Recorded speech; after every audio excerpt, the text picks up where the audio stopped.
Before I start my part of the findings, just to bring out 3 points. I would imagine a lot of you read Learn Publishing. Yeah, a really good journal. And I was having a look at the most recent issue that came out in January, and Letty Conrad from California, she's been the guest editor. And in her editorial, this is what she said: understanding the researcher experience with content discovery and responding to these needs have been business as usual functions that transcend traditional communication and editorial functions within all providers of learning content. And that, to me, captures what this project was all about, that it's not a supernumerary project. It will become integral as we develop our services. And then the next point is that one of the challenges that we have in libraries, and I'm sure publishers do, is that our users have different needs. So the danger is we do a single UX a journey capture and think we've done it.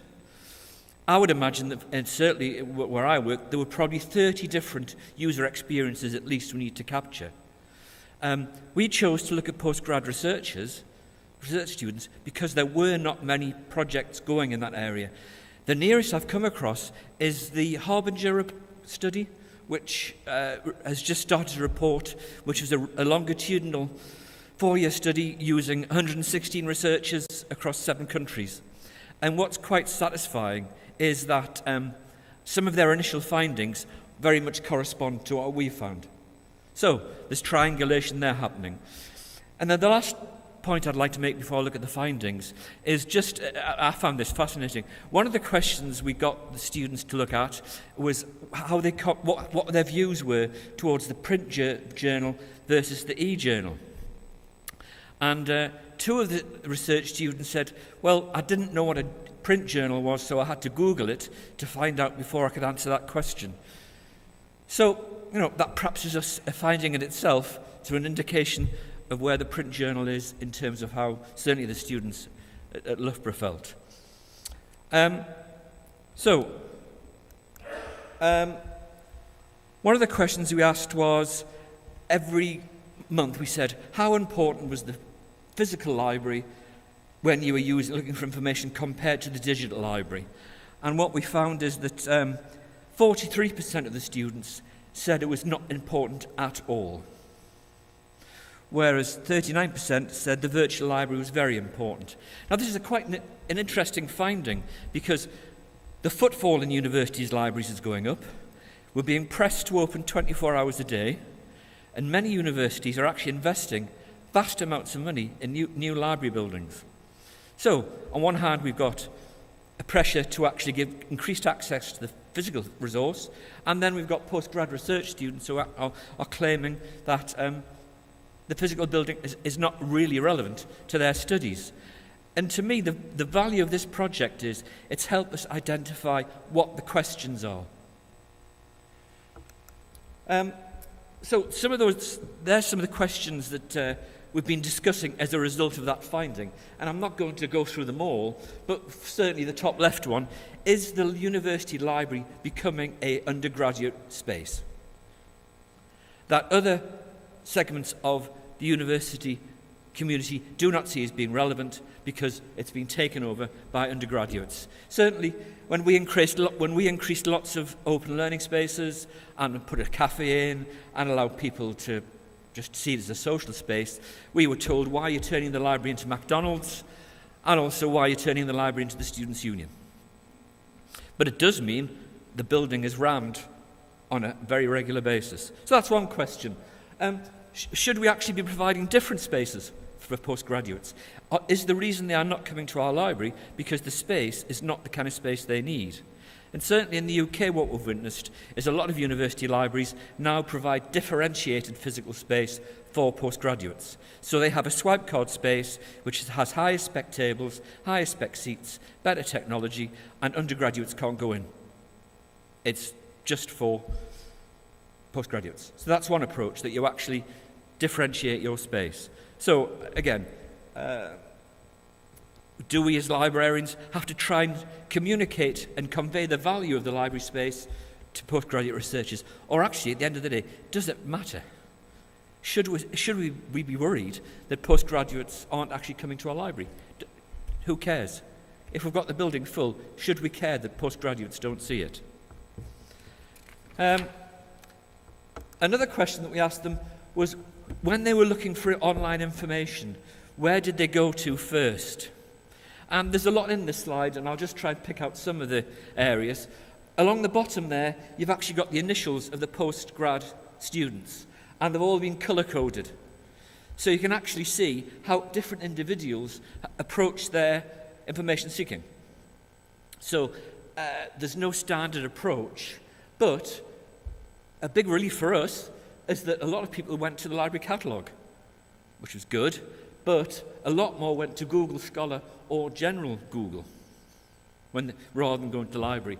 And I'm afraid the publishers' websites, they were right down at the very bottom there. So very few of these students actually went to the publishers' websites when they were initially looking for information. And a lot of students would be looking primarily by specific subject rather than by author or book itself. So again, for us, there are some interesting questions. And I think the major challenge is Amazon's very popular, Google's very popular, so we've got Amazoogle in competition. So we've got to provide a service that is as good as Amazoogle. And that's not necessarily very easy. And should we be concerned that actually students are going to Google Scholar rather than our resources? Perhaps we need to convey what are the disadvantages they are experiencing in going to Google rather than coming straight to the library. But a lot of them said they found their interfaces much more intuitive than ours.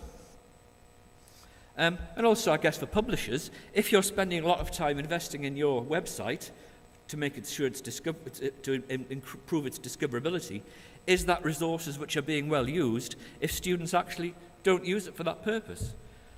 And also, we invest a lot in libraries and our catalogues and also giving access to online databases. Obviously, these students didn't see those as being the primary place that they go to. So again, these are questions we've actually been able to explore with Taylor and Francis together to kind of come to a common understanding about what they mean. We also asked the students, when you need to, that information you found 6 months ago, how do you actually find it 6 months later? And the most common approach was to actually download their articles onto the hard drive. A lot of students use Mendeley, but also, quite refreshingly, a lot relied on handwritten notes. But we did find that the actual use of reference managers was very limited. Now, it might be just that's the case. And I think the discussions we had around these findings was the fact that their information behaviour changes over time. So because we were plotting their behaviour over 5 months, we could see how they were changing over that period. So we did find that their way of managing information did change, and they were getting a lot of advice from colleagues, supervisors and lecturers, but they always said it's really hard managing our information, and they found their systems by trial and error. And the question that raises to us is, in libraries, what we tend to do, we'll run a library workshop for the postgrad students. We'll do it all in 2 hours. What we need to perhaps be thinking about is the point of need.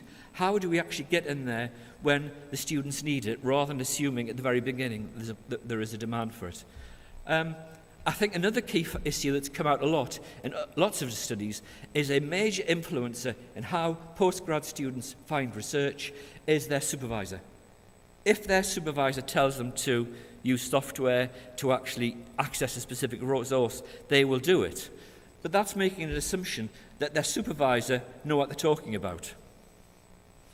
So perhaps what we need to do in libraries and publishers is to try and work with the supervisors so they can actually give the students the best direction that they need. And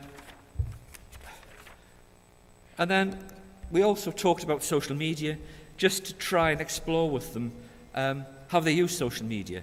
And I think what came out very strongly is that they were using social media at all points in the research cycle. Sometimes in the assumption that it's just used as an alternative way of finding an article, but actually it was used from the very beginning of getting the idea, exploring methodology, sharing the data, and then dissemination. So social media has a really wide role. One student said, I watched a live symposium from a conference in America through Twitter via Periscope. Another student said that they used Facebook to share new information and knowledge and new research. So I think the challenge for us is, how do we respond to social media? We have to start using it, but we don't want to be the geography teacher at the sixth form disco. We have to use it in a meaningful way that we won't be seen as being intrusive and entering into their terrain. So there's no right or wrong way, but we've just got to do something with social media. As to what that is, I think it's up to each individual university and publisher to make their own mind. And then we also got them to talk about what frustrations did they have in finding information. So where did they really struggle? And access came out as lack of access. Now that's quite ironic for me, because to some extent I think researchers have got the best access they have to research than they ever had 5 years previously. So they have got very good access, but yet they still felt really, really disadvantaged. They talked about accessing Google Books and finding the chapter and not being able to get the full context of that chapter. The other thing that they got really frustrated about is the time consuming, how much time they spent on all of this. And I think what was quite salutary for the library is that one student said, I did use the library catalogue to find a full text article. I failed miserably. I went on to Google Scholar and I managed to get the full text article, even though library said they had it. So we're obviously not competing particularly well with Google if that's the kind of experience we're offering. So the questions raised by the frustrations are, if students are having all these problems, how do we as librarians and publishers capture those frustrations so we can change our service so those frustrations are eroded? How do we keep supervisors up to date? And how do we actually market our services? And I go back to the original point that really a lot of the benefits we've had from this project has been the collaboration. A publisher and a library and a graduate school all sitting down and exploring these issues together. So the journey has been really beneficial and interesting. So that's a very brief overview of some of the findings, and I'll hand back to Laura.